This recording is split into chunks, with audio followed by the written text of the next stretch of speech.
Once upon a time, in the heart of a busy city, lived a woman whose name commanded respect in every corner of the state. Her name was Chinwe, popularly known as Lady C. To the wealthy, she was a symbol of power and influence, and everyone aspired to be like her. Lady C owned several companies in the country and could pass for one of the wealthiest women around. She was not only rich, she was influential, untouchable, and well connected, and perhaps this turned out to be one of her greatest weaknesses. Her elder sister Adora had long ridden the waves of Lady C's success. With her sister's connections, Adora opened fashion houses, traveled the world, and mingled with the cream de la cream. But Adora was not just ambitious, she was cunning and full of jealousy for her sister. Adora could not understand how her younger sister would be richer than her. She had always believed herself to be the one who would be wealthy and popular, but as fate would have it, her younger sister Chinwe turned out to be the wealthy one. So Adora lived with this hidden jealousy and hatred. She paid a visit to her sister one evening with a suggestion that ended up changing everything. Lady C, she said with a calm voice, you need spiritual covering. All this wealth, people are watching. Envy is real. You must get a pastor who would always intercede on your behalf to ensure that no evil plan comes to pass in your life. Lady C chuckled and asked her if she wanted her to leave her businesses to start attending church. Adora smiled and replied to her that she had to, if she wanted to live long to enjoy her money. I have a church that will be perfect for you. The pastor is a very powerful woman of God, rumored to be the best in the country. Her church, Power Missions, is a home of miracles and testimonies. Lady C, you can't be this successful without a spiritual backing, she said to her sister, who agreed completely. That was how Lady C decided to attend the church. Her sister Adora accompanied her on one fateful morning to introduce her to the pastor, who was popularly known as Miracle Madame. Lady C was immediately welcomed by the church. Soon, a special chair was placed at the front of the church, reserved only for Lady C. Whenever she came to the church, she sat on the chair and listened to the sermon of the pastor, who gave her so many prophecies about her life. God is about to elevate you even more, she would often say to Lady C, who she cajoled into dropping money for prayers. And so it began. Lady C was asked to sow a seed of 10 million naira for breaking foundational curses. A week later, another 15 million naira to protect her business from evil eyes. Then, 20 million to secure her destiny from spiritual attack. Lady C, eager to protect her empire, paid the monies that were requested. Her sister encouraged her to take the prophecy seriously, as no amount of money was worth losing her wealth and status. You're not just anybody's C. You're the most powerful woman I know. If anything happens to you, we'd all be finished. Lady C nodded, overwhelmed by fear which was now disguised as faith. And so, she gave, and gave, and gave, and within months, Miracle Madame had Lady C on speed dial. She no longer waited for church services to see her. Private sessions were held in her office, and every prophecy came with a price tag. Every dream, every vision, every revelation cost her millions, but Lady C believed it all. She began to isolate herself. She no longer signed off on projects without asking Miracle Madame for spiritual clearance. She ignored her business instinct and leaned entirely on the divine instruction provided by Miracle Madame. Her managers began to complain. Partners withdrew, but Lady C did not listen. She was convinced that her wealth was under spiritual attack and that she had to do whatever she could to secure it. It was around this time that her only brother Izzy came visiting with his wife Ebele and their two children. Ebele was a simple and kind-hearted woman who had great respect for Lady C. Her children adored their aunt and always looked forward to visiting her mansion. They laughed and played around the mansion as if it were their home, and for a brief moment, the house felt like family again. But her sister Adora hated Ebele with all of her heart. She did everything possible to poison Lady C's mind towards Ebele. One evening, she approached her sister to lay a complaint. Ebele is a pretender, she said, twisting her lips as she continued to speak. I have a bad feeling about her and would advise you to not fall for her fake and pretentious acts. She's only here because of what she can get from you. I bet that she's doing all this because she wants something from you, she said to Lady C, who tried so hard not to believe what her sister was saying. However, a few days later, Ebele approached Lady C with a file, pleading with her to help her secure a job. Auntie, I studied human resources and have been applying for jobs with no luck. If there's anything you can do, I'll be forever grateful, she said to Lady C, who took the file with a nod. Drop your CV on the table, she replied Ebele, promising to do something about it, but her mind was already made up not to help Ebele. Her sister's warning the previous day continued to echo in her mind, poisoning her thoughts towards Ebele, who she believed was a user. That evening, Lady C carried the file to Miracle Madame, who laid her hands on it and began to pray. This woman is bad news, Miracle Madame said with a frown on her face. She carries a destiny of competition, and the Lord says that if you help her, you will regret it for the rest of your life. She would replace you and be richer even, whilst you live her life of suffering. Make sure you block every door to her breakthrough or else you will suffer. The next day, Lady C gave the CV to her assistant with strict instructions never to hire her. She even went further to use her connections to ensure that Ebele did not get any job in the city. Every time her brother Izzy or his wife Ebele asked about the job, Lady C would smile and promise them that she was working on it. But what they did not know was that she was doing the complete opposite. Months passed, and even years, but Ebele did not get the job. She was unemployed, doing menial jobs to support her family. One morning, Ebele met a family friend of hers who was so shocked to see her cleaning her neighbor's house.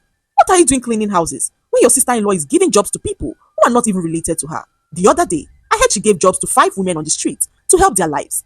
Ebele smiled faintly as she wiped her hands on her dress.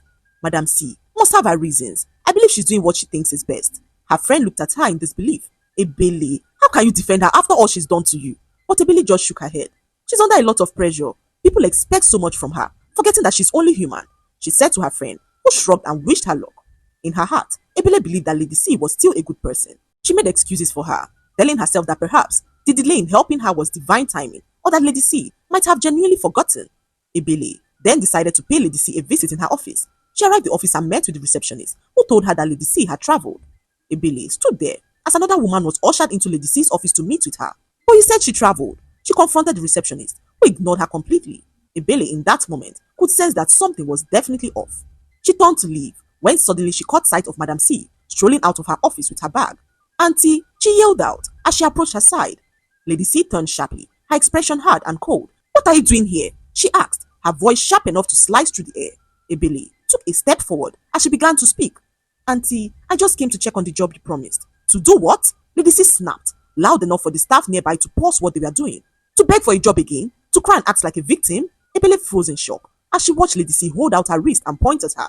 Listen to me very carefully, you woman. You see all this humility and soft talk you always bring. It doesn't move me. I know your type. You came into this family to climb, but I won't let you climb on me.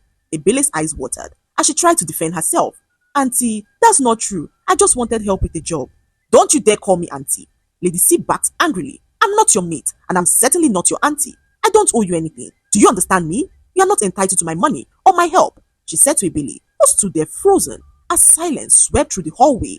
If I see you anywhere near my house or office again, Lady C continued, lowering her voice but making it even more venomous, I will embarrass you beyond recovery. You should be ashamed of yourself, throwing yourself at me like a beggar. Auntie, Ebele whispered, her voice breaking. I never meant to offend you. I only came to check on the progress of the job that you promised me. Get out! Lady C shouted as she walked away from her without looking back. Ebele stood for a moment, her dignity shattered. She turned to leave as she walked down the hallway. Ebele tried too hard to hold back her tears, but her tears poured freely like a fountain. She could not understand what she could have done to Lady C to warrant this level of anger. Lady C watched from the back seat of her car as Ebele boarded a tricycle from across the road. She pulled out her phone and called her pastor, who she told all that happened with Ebele. Miracle Madam was so happy to hear this. Well done, daughter of Zion. The Lord is pleased with you for protecting your throne. However, the battle is not yet over. You need to send 5 million naira for special prayers, she said to Lady C, who immediately sent the money without delay. As the months went by, Lady C's presence in the church became more pronounced. Her chair became like a throne where she sat. The church even went further to install a golden plaque on it with the inscription, reserved for Her Excellency Lady C. One Sunday, Lady C arrived at the church and met her chair covered in strange powder. She tried to wipe it off, when suddenly she slumped to the ground unconscious. She was rushed to the hospital, where a series of tests were carried out on her, revealing that she had stage 4 cancer of the blood. The doctor further revealed that she had a few weeks left to live. Lady C watched as her health began to decline at a very terrifying rate. She grew weaker and weaker, and the news of her failing health began to spread in the tabloids, who revealed that she had a few weeks left to live. Her business partners began to withdraw from the company, fearing what would happen if she finally dies. Her company stocks crashed in the stock market as investors began to pull out their resources. Lady C sent for the pastor, who informed her that she was under an attack. You must sow a special seed of 50 million naira for a 7-day deliverance prayer. If not, the sickness will consume you completely. Lady C, desperate for healing, paid the money without thinking twice. However, after weeks, nothing changed in her health. Her hair began to fall off as her skin turned pale. Her strength began to fail her as she remained in the hospital. Treatment caused sad, and her company began to suffer. It was not long before the board members of the company replaced her with another. Her empire began to crumble, and her sister Adora was nowhere to be found. I'm in Abuja for a business meeting. Adora texted her sister, who called her repeatedly with no response. The pastor even refused to pick her calls, and Lady C wondered why this was happening. What she did not know was that her sister connived with the pastor to rip her of her money. The chair that was specially assigned to Lady C was charmed to make her do the pastor's bidding at all times. However, on the day that she collapsed, the pastor had just renewed the charm on the chair to make Lady C to willingly release more money to them. However, this did not work, as Lady C collapsed before she could even sit on the chair. Lady C stared at the hospital ceiling day by day, wondering how everything crumbled like a pack of cards. One evening, as she laid on the bed sad and dejected, the hospital door creaked open, Her brother's wife Ebele entered the room, holding a flask and a bag full of fruits. Lady C could not believe her eyes. "What are you doing here?" she asked Ebele, who smiled and set the bag down on the table. "I heard you weren't feeling too well, auntie, so I thought that you would need some company," she said to Lady C, whose eyes welled up with tears, not from pain but from guilt. The memory of that cruel day in her office returned like a slap to her face. "I insulted and humiliated you," Lady C whispered, as Ebele assured her that it was all in the past.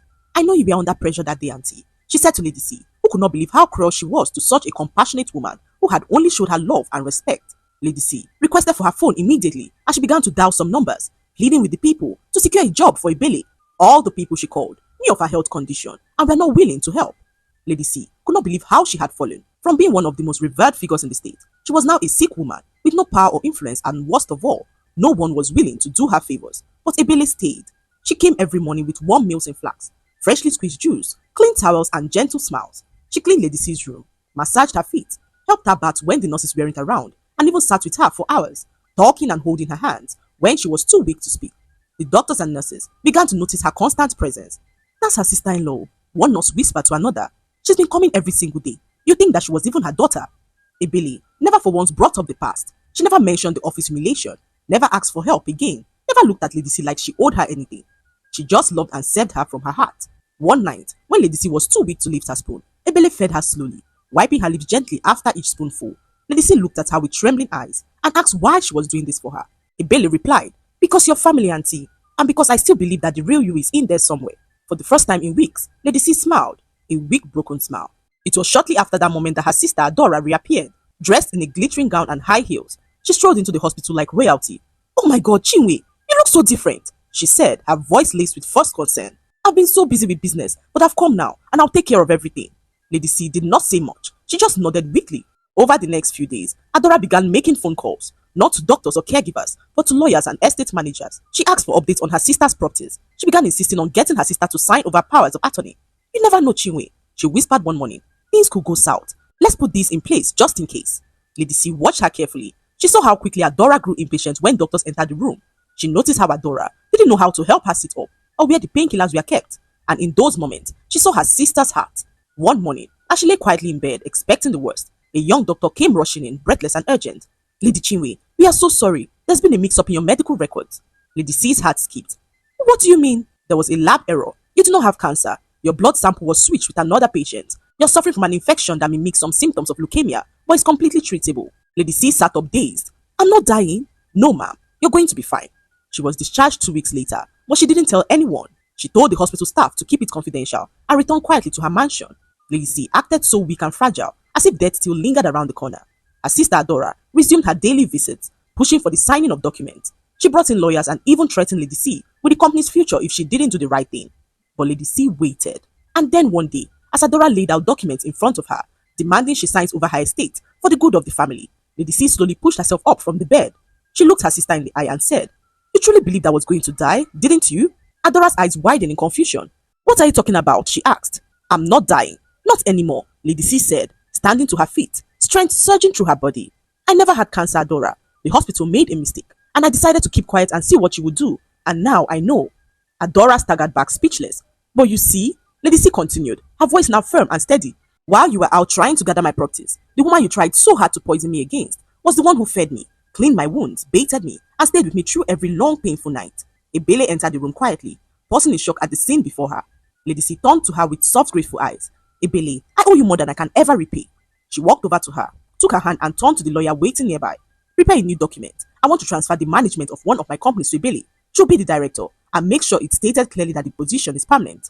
Adora screamed, "You can't do that!" "Oh, I can," Lady C said, her voice cold. "And I will, because I've finally opened my eyes to see who truly cares and who only came for the vulture's feast." Lady C hugged Ebele tightly. "From now on, I only surround myself with people who love me when I have nothing." And with that, the once feared Lady C began to rebuild her life and business. She came back with a bang, rising like a phoenix who had tasted ashes and learned which fires were worth burning for. Her first step was to cut ties with Power Missions Church and Miracle Madame. She exposed the manipulation and financial exploitation, filing an official complaint with the authorities and warning others never to fall into the same trap. The media had a field day, and Miracle Madame fled the country, her empire of deceit crumbling like dust. One evening, she hosted a small family dinner. No press, no executives, no influential guests, just her brother Eze, his wife Ebele, and their kids. Lady C wiped her eyes quietly, overcome by emotion. I was blind, she said softly, her voice trembling, but God used my sickness to open my eyes. Not everyone who shouts your name in the crowd loves you, but some, like you, Ebele, love in silence. She turned to her brother Izzy, who had tears in his eyes. I thank God for bringing your wife into this family. If not for her, I might have died lonely and bitter. Adora, on the other hand, tried everything possible to claw her way back into her sister's life. She sent long apology messages, fake tears over voice notes, and even tried to use family elders to intervene. But Lady C responded with only one sentence. I forgive you, Adora, but I don't think I want you in my space. Not now. I'll always support you no matter what. Adora read the message broken. She never knew that life would expose her greed and bitterness in such a public and humiliating way. Her carefully crafted mask of concern had fallen off completely, and for the first time in her life, she had to face the truth that she had lost her sister, not to death but to her own betrayal. The lesson to be learned from this story is that nothing remains hidden under the sun. True character is revealed not in times of wealth and power, but in moments of weakness and despair. Greed, envy, and deceit may thrive for a season, but they eventually crumble under the weight of truth. The mind is a very powerful tool, capable of shaping our reality in the best or worst way possible. So, we should learn how to feed our minds with positive energy, as this would guide the trajectory of our lives. Furthermore, love, humility, and loyalty, like that exemplified by Billy, shines brightest in the darkest times. Never take for granted the quiet hearts who stand by you when you have nothing to offer. They are the real riches life has to give, and above all, discernment is key, because not every smiling face means well, and not every humble